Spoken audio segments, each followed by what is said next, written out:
दान बहुत करते हैं। किसी के बाप में हिम्मत है जो मंदिर स्कूल में दान करके दिखा दे? कोई स्कूल में दान नहीं कर सकता। क्यों? क्योंकि वहाँ गरीब के बच्चे पढ़ते हैं।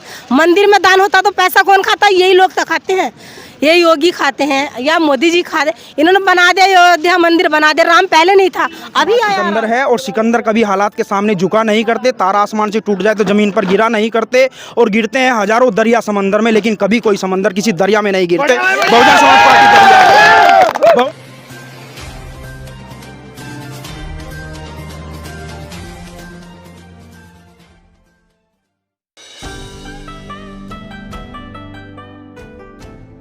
नमस्कार, आप देख रहे हैं एनबी न्यूज़ 24x7 नीलम बोध के साथ। साथियों, आप सबको पता है 2024 के चुनाव है और जिस तरह से राजनीतिक बिगुल बच चुका है वो अपने आप में देखने लायक है। जी हाँ, उत्तर प्रदेश की हम नगीना लोकसभा सीट पे जहां पर कि आज माननीय आकाश आनंद जी का आगमन हुआ और आज जिस तरह से उन्होंने अपने वक्तव्य में बहुत अच्छी बातें रखी, खासकर बहुत सारे मुद्दों को छुआ, और यहाँ पर हम तमाम बसपा के समर्थक आए हैं, उन्हीं से हम जानने का प्रयास करेंगे। उन्होंने सीधे तौर पर जिस तरह से आकाश आनंद ने चंद्रशेखर पर बिना नाम लिए टारगेट किया और उन पर निशाना साधा, तो हम आम जनता से पूछते हैं कि किस तरह से देखते हैं। भाई जी, नाम क्या है? अरविंद केशरवाल। क्या लग रहा है इस बार परिवर्तन की लहर है, लोगों में जोश और उत्साह है कि मोदी जी को जड़ से उखाड़ फेंकने का संकल्प लेने का काम किया। मोदी जी को जड़ से कैसे उखाड़ोगे? सब लोग, Bahujan Samaj, SC ST OBC minority, हर एक व्यक्ति अपनी नैतिक जिम्मेदारी को समझकर गांव-गांव, गली-गली, मोहल्ले जाने का काम कर रहा है। सब लोगों को जोड़ने का काम कर रहे हैं।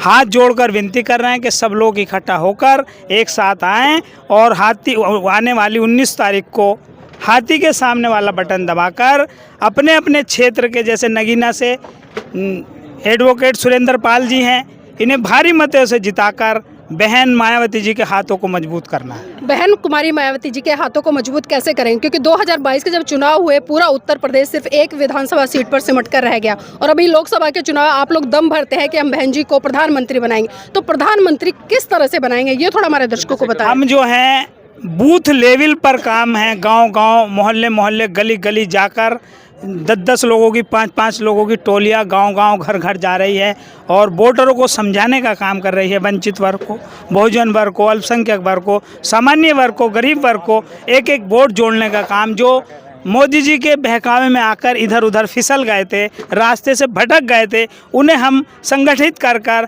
बाबा साहब की विचारधारा को लाकर। चंद्रशेखर जी कह रहे हैं कि बसपा कहीं मैदान में नहीं है और आप दमखम कर रहे हो सीट निकालने का। माननीय चंद्रशेखर जी से मैं आह्वान करना चाहता हूं कि यहाँ जो घटनाएं होती हैं, हवाई अखबारों में आकर और वीडियो बनवा कर चले जाते हैं, उस व्यक्ति के कभी घर पर नहीं जाते, उसे कोई समर्थन नहीं देते, किसी तरह का सहयोग नहीं करते, भाषणबाजी करते हैं और चले जाते हैं। तो क्या लगता है भाषणबाजी करने से वो चुनाव नहीं जीतेंगे? नहीं जीतेंगे, जमीन पर कहीं नहीं है, हवाई हैं, लोगों से गुहार लगा रहे हैं कि मुझे एक सीट दे दो और ये सीट दे दो। जब कहीं से कोई बात नहीं बनी तो अब दूसरे लोगों ने बैकडोर से उन्हें फाइनेंस करने का काम किया है ताकि बसपा की सीट को कमज़ोर किया जा सके। जी चलिए, इसी कड़ी में हमारे साथ में महिलाएं भी हैं, उनसे भी जानने का प्रयास करेंगे। खासकर लोकसभा के चुनाव है, किस तरह का प्रधानमंत्री चाहते हैं? मायावती बहन जी को। मायावती जी ही क्यों? क्योंकि वो अच्छा कार्य करती हैं और सभी कर्मचारी जो सभी हैं ड्यूटी पर भी तैनात रहते हैं और उसमें सभी काम अच्छे होते हैं। अच्छे काम तो मोदी जी भी गिना रहे हैं, योगी जी भी गिना रहे हैं, जहाँ के बड़ी सभाएं कर रहे हैं, वो भी कह रहे हैं कि बस ये तो बात सही है। करता है, क्या करता है? ये 10 साल हो चुके हैं इसे। सभी भाई जितने भी पढ़े लिखे सब बेकार हैं, सब रोजी रोटी से परेशान है। 5 किलो गेहूँ देता है, उससे क्या मिलता है? सभी लोगों के हाथ काट के रख रखे हैं इसने। करने नहीं जाते, काम नहीं करते। क्यों? ये 5 किलो राशन देता है। लेकिन वो कह रहे हैं कि जो गरीब लोग है, कम से कम उसका पेट तो भर रहा है 5 किलो राशन से। 5 किलो राशन एक महीना में खा लेगा ये बैठ के? हम दे रहे हैं 5 किलो राशन देगा और बैठा और हम दिखाएंगे इसे कैसे खा लेगा 5 किलो राशन? एक महीने में खा सकता है ये? एक बच्चा खा लेगा 5 किलो राशन? ज़्यादा आगे देखो, गांव आके देखो, जब पता चलेगा किस तरह से मेहनत मजदूरी करता है। और इसने जितने लड़के पढ़े लिखे, रोजगार 10 सालों को सबको बेकार कर चुके हैं। सबकी आय, उसकी उम्र निकल चुकी है। बताओ उसने क्या करा है? अब शिक्षा की बात करो, रोजगार की बात करो, लेकिन भाजपा सरकार लगातार दावे करे कि हमने अयोध्या में बहुत ही विशाल भव्य राम मंदिर बना दिया है और ये लोगों के के विकास का एक मार्ग बनेगा। अच्छा, मंदिर की बात करते हैं, मंदिर में जाने से क्या होता है? पत्थर को पूजते हैं, बच्चों को। मैं तो इतना जानती हूँ, इतनी सभा इतने आते हैं मंदिर में, तो दान बहुत करते हैं। किसी के बाप में हिम्मत है जो मंदिर स्कूल में दान करके दिखा दे? कोई स्कूल में दान नहीं कर सकता। क्यों? क्योंकि वहाँ गरीब के बच्चे पढ़ते हैं। मंदिर में दान होता तो पैसा कौन खाता? यही लोग तो खाते हैं, ये योगी खाते हैं या मोदी जी खा रहे। इन्होंने बना दिया अयोध्या मंदिर, बना दिया। राम पहले नहीं था, अभी आया राम, पहले नहीं था क्या? तो मतलब राम मंदिर कोई मुद्दा नहीं है चुनाव में? नहीं, चुनाव में है क्यों नहीं बताओ? इतने आप लोगों के लिए मुद्दा नहीं है? हाँ, नहीं है क्यों? मेरी बात सुनो, करोड़ों से रुपए समेटा है इसने। अभी 22 तारीख को करोड़ से 22 जनवरी को करोड़ से रुपया आया था। क्या इतना ही जितना इन्होंने मतलब जो नेता है या जो भी है इन्होंने पैसा दिया है? मैं चाहती हूँ क्या इसने इनको बस कभी गरीब गुर्गों को देखा है? कभी नहीं देख पा सकते। तो वोट किसको दे रहे हैं? हम जो बहन जी को ही वोट देंगे। बहन जी को देंगे। माता जी भी हैं और उनसे भी जानने का प्रयास करूंगी। माता जी नाम क्या है? लीलो लीलो माता जी, इस बार वोट किसको दे रहे हैं? बहन माता मायावती को। बहन कुमारी मायावती को। उन्हीं को वोट क्यों दे रहे हैं? और भी तो तमाम नेता आपके बीच में आ रहे हैं, चंद्रशेखर आ रहे हैं, गठबंधन से आ रहे हैं, बहुत दिनों से देखते आ रहे हैं। हम मायावती को वोट दे रहे हैं, फूल पर जा रहा है। बताओ यो क्या कारण है? जब इसे 10 साल हो गए कर तो हो वो प्रधानी, तो इन्हें कुछ करके नहीं दिखाया। अब बस ये 4 किलो राशन मिल जा, वो 4 किलो में भी कमी मिलो। बताओ जी। तो वोट मायावती को। हम वो वोट मायावती को देंगे। जी, आप किसको वोट दे रहे हैं इस बार? हम मायावती को वोट देंगे। मुद्दों पे वोट देंगे या बस भावनाएं हैं आप लोगों की? भावना नहीं, हमारा तो पहले से ही मायावती पर जाता है और मायावती पे जाएगा। अब ये जो फूल वाली पार्टी है, हमने अपने बच्चे मजदूरी कर कर कर पाल ले। अब हमारे बच्चे खाना खराब फिर रहे हैं। किसी को बीटेक कराया मजदूरी कर कर के, किसी को बीएससी कराई, किसी को एमएससी कराई, और बच्चे हमारे खाना खराब फिर रहा है। तो हमें क्या फायदा बताओ? और वोट तो डालना हम अपने हाथी पर जा रहा है फूल पर, ये क्या कारण है? उस कारण को क्यों नहीं पकड़ते लोग, ये बताइएगा आप। तो देखिए, कहीं ना कहीं लोगों की एक आवाज़ है और ये आवाज़ हर चुनाव में उठती है कि हम वोट डालते हैं हाथी को और वोट कहीं ना कहीं हमारा भाजपा को चला जाता है। यहाँ पर कुछ यूथ साथी हैं, उनसे भी जुड़ेंगे और जानने का प्रयास करेंगे कि आज का जो यूथ है राजनीति को किस तरह से देख। भाई जी नाम क्या है? गौतम राठौर। गौतम राठौर जी, आज की जो राजनीति है किस तरह से देख रहे हैं इसको? मुद्दों के आधार पर, जाति के आधार पर या धर्म के आधार पर? बीजेपी ने तो धर्म के आधार पर बना रखी है, पर हमें राजनीति हमेशा मुद्दों पर चलनी चाहिए। मैं स्टूडेंट हूँ और ये 2021 से वैकेंसियाँ निकाल रहे हैं, यूपी पुलिस की वैकेंसी आएगी। हम बैठे पढ़ रहे हैं, दबा के पढ़ रहे हैं, और लास्ट में आती है 24 में एग्ज़ाम लेते हैं, वो भी लीक हो जाता है। 2024 सुना है मैंने लीक वर्ष है, ये लीक वर्ष बना दिया बीजेपी ने। बोर्ड एग्ज़ाम तक लीक हो गए मैम, इसमें सारे एग्ज़ाम लीक हो रहे हैं। कोई एग्ज़ाम ऐसा नहीं जो पूरा करा लें। हम 3 साल 4 साल एक एग्ज़ाम की तैयारी कर रहे हैं, ये लीक कर दे रहे हैं। हम कहाँ जाएँ? हम रोज़गार के लिए कहाँ मांगें? 8 घंटे के लिए 8,000 रुपये मिलते हैं, प्राइवेट में क्या अपना पेट पालें? इतनी महंगाई। अगर हम ड्यूटी भी करते हैं, गाड़ी लेकर जाते हैं, तो 100 रुपये तेल लग जाता है, डेली 3,000 रुपये तेल लग रहा है हमारा मेहनती का। लेकिन हम देखते हैं कि जब चुनाव आते हैं, क्योंकि आम जनता अभी बात कर रही थी कि जब चुनाव आते हैं पेट्रोल भी सस्ता हो जाता है, डीजल भी सस्ता हो जाता है और कई जो संसाधन चाहे गैस और सिलेंडर वो सस्ते हो जाते हैं। तो क्या लगता है, खाली चुनावी जुमला होता है या फिर ये सिर्फ चुनावी जुमला ही है और कुछ नहीं है? और मैम इनकी राजनीति पर क्या होती है, ये कहते हैं कि मोदी जी कहते हैं एक काम करो, आप ना 10 रुपये महंगा करो और बाद में मैं भाषण दूंगा 5 रुपये सस्ता कर दूंगा। जो चीज़ मेरी 10 में है वो 20 में करा के और सस्ती करा देंगे। मैंने सस्ती कर दी 15 की, फिर भी 5 रुपये का बढ़ा दिया इन्होंने।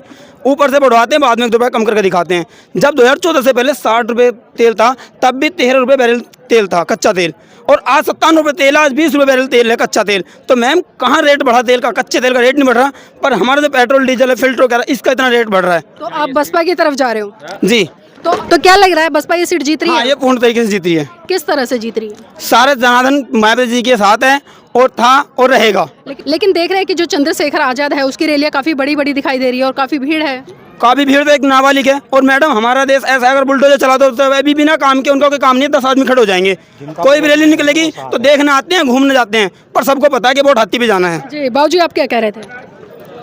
हम क्या कहें बताओ तो आप। नहीं, आप कह रहे थे कि जिनका वोट भी नहीं है वो भी साथ खड़े हैं। भीड़ करने के लिए, भीड़ उन लोगों की है जिनका वोट भी नहीं है, केवल चंद्रशेखर देखने ले जाते हैं, वो बच्चे समान जिनका वोट भी नहीं है। मतलब वोट नहीं है। हाँ जी, चलिए यूथ भी हैं, उनसे भी जानेंगे। भाई जी क्या नाम है? मेरा नाम है कि सिद्धार्थ। आस्तान जी, अच्छा ये बताइए, जो आज की राजनीति है खासकर किस तरह से देख रहे हैं इसको? देखिए, आजकल की जो राजनीति है वो राजनीति न्याय, रोजगार, बेरोजगारी समाप्त हो, देश में शांति का माहौल हो, अत्याचार कम हो, लोगों का शोषण ना हो, लोगों को प्रताड़ित ना किया जाए, उनको मतलब कुल मिला के न्याय मिले और सबका मान सम्मान हो, हर जाति धर्म समुदाय के तो लोग। क्या लग रहा है इस तरह की राजनीति हो रही है आज? इस तरह की राजनीति पूरा देश के लोग गवाह है कि बहन जी के अलावा इस तरह की राजनीति कोई कर ही नहीं सकता है। अब 2007 का भी माननीय आकाश आनंद जी आने उन्होंने पूरा रिपोर्ट कार्ड बताया है कि किस तरह से बहन जी ने हर वर्ग के लोगों के लिए तरह तरह की स्कीम चला करके उस समाज को उठाने का और उभारने का काम किया है। तो आप लोग किस तरह से धरातल पर काम कर रहे हैं? वोट खाली अपना देंगे या दूसरे लोगों से भी दिलवाने का काम कर रहे हैं? देखिए, मैं आपको बताना चाहता हूं कि इस बार हर जाति धर्म समुदाय के लोग सिर्फ और सिर्फ हाथी की सवारी करना पसंद कर रहे हैं, क्योंकि वो जान गए हैं कि इस देश के अंदर अगर इस देश को बचाना, इस देश की महिलाओं को बचाना, इस देश के बच्चों का भविष्य अगर उज्जवल बनाना है तो बहन जी के अलावा वो कोई नहीं कर सकता। इसलिए भारी संख्या में लोग जो है बहन जी को समर्थन कर रहे हैं इस देश में। इस तरह की बातें हर चुनाव में होती है, लेकिन जब परिणाम आता है तो परिणाम कुछ और ही होता है। नहीं, इस तरह की बातें बहन जी ने किए वादे तो उन्होंने 2007 में सरकार बनी पूरे किए, उसके बाद तो सरकार में नहीं आए। उसके बाद जब सरकार में आएंगे तो जो बातें कही जा रही हैं वो पूरी भी जो वोट होंगी। परसेंटेज की बात की है मैंने, क्योंकि आप लोग जिस तरह से अभी काफी संख्या में लोग उमड़े हैं और भी सभाएं होंगी, वहाँ पर भी हम देखते हैं कि लाखों की संख्या में लोग, लेकिन जब वोट परसेंटेज आता है तो वो बहुत कम होता है। वहाँ पर यह तो प्रत्याशी जीत भी नहीं पाता। नहीं, ये जो धरती है नगीना, ये नगीना बहुजन समाज पार्टी के लिए एक तरह से सींचने का काम किया है, क्योंकि यहीं से बहुजन समाज पार्टी को सबसे पहले विधायक सांसद यहीं से मिले हैं। तो इस धरती से बहुजन समाज पार्टी का विश्वास जुड़ा हुआ है। यहाँ के लोगों ने बहुजन समाज पार्टी को अपना मेहनत, अपना खून पसीना, आशीर्वाद सब कुछ दिया है, और ये पहले भी था, आज भी और आगे भी रहेगा। तो क्या लगता है इसीलिए चंद्रशेखर आजाद यहाँ से लड़ रहे हैं? देखिए, चंद्रशेखर आज़ाद जी का एक अलग मामला है। मैं आपके मीडिया के माध्यम से बता देना चाहता हूं कि बहुजन समाज पार्टी कोई बर्फ़ की डली नहीं है कि थोड़ी सी धूप आने से पिघल जाएगी। ये बहुजन समाज पार्टी महापुरुषों का खून और पसीना है, जो शरीर के अंदर खून बन के दौड़ता है। तो इनके लिए मैं यही कहना चाहूँ, काशीराम साहब ने एक किताब लिखी थी चमचा युग, उसमें कहा है कि चमचा जिस बर्तन में होता है खाली कर देता है, तो समाज में भी रहेगा तो खाली कर देगा। तो चमचे दलाल भड़वे आते रहते हैं, जाते रहते हैं, इनसे समाज को डरने और घबराने की ज़रूरत नहीं। जी, आप किसको वोट दे रहे हो? जी, अपने तो यही है पार्टी। आप? जी, मायावती को। आप? हाथी पे देंगे हम तो। आप? बीएसपी का ही रहेगा। और आप? बीएसपी पे जी। और आप? हाथी पे जाएगी। खाली पटका पहन के तो नहीं आए हो? अरे क्या बात कर रहे हैं? की छाती पे वोट लगेगी, हाथी पे चढ़ दुश्मन की छाती पे वोट लगेगी, हाथी पे चढ़ दुश्मन की छाती पे वोट लगेगी, हाथी पे वोट फॉर बीएसपी। तो देखिए, चढ़ दुश्मन की छाती पे और मोहर लगेगी हाथी पे। और खासकर ये नगीना है, और नगीना जिस अंगूठी में गढ़ दिया जाए उसकी शोभा बढ़ा देता है। अब देखना है कि नगीना विधान जो लोकसभा सीट है वो किसके पाले में जाती है। बसपा जिस तरह से दमदारी भर रही है, और बसपा के जो युवा कार्यकर्ता यहाँ पर है पूरे जोर शोर से कह रहे हैं कि इस बार ये सीट बसपा को जाएगी, क्योंकि पिछली बार भी ये सीट बसपा के खाते में थी। जी, कुछ कह रहे थे भाई जी? मैं सिर्फ ये कहना चाहता हूँ कि बहुजन समाज सिकंदर है, और सिकंदर कभी हालात के सामने झुका नहीं करते। तारा आसमान से टूट जाए तो ज़मीन पर गिरा नहीं करते, और गिरते हैं हजारों दरिया समंदर में, लेकिन कभी कोई समंदर किसी दरिया में नहीं गिरते। बहुजन समाज पार्टी दरिया है, बहुजन समाज पार्टी समुंदर है, और समुंदर में दरिया गिरते हैं तो ऐसे ये दरिया आते रहते हैं, बहते रहते हैं, नाले सब बंद हो जाते हैं, नदी कभी नहीं रुकती है, तो समंदर है जी।